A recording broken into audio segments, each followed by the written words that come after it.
Thanks so much for joining us. I'm Jennifer Sanders. Daniel Marine has the day off. This push for change comes after a deadly crash over the weekend moved neighbors in Cedar Park to speak out about dangerous driving where they live. Just before midnight Saturday night, a 19-year-old died in a crash off 183 and Scottsdale Drive.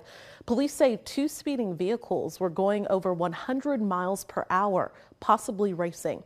KXAN's Jayla Washington gives us some perspective of those concerns and insight into crashes in the area.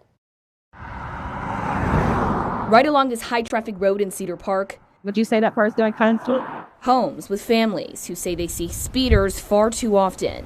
Everybody complains about this street. I mean, my kid is not allowed to play with soccer balls. I'm afraid that if he runs the street, he will get hit.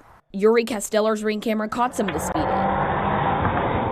In a different incident late Saturday, Cedar Park police say a 19-year-old died in a crash when two vehicles possibly racing were driving over 100 miles per hour near 183 and Scottsdale Road. One of those vehicles tried to pass the other, revved up to 140 miles per hour, lost control and struck the guardrail, according to police. A car completely mangled.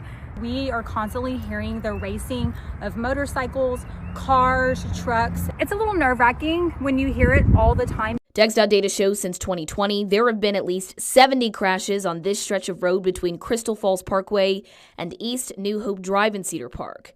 4 of those ended in serious injuries. Casteller says she's been working towards solutions with some of her neighbors and law enforcement, but hasn't had much luck so far. Jayla Washington, KXAN News. And the Cedar Park Police Department says 19-year-old Jacob Langford lost his life in Saturday's crash and that the department's highway enforcement unit is investigating but didn't have a comment today on speeding concerns.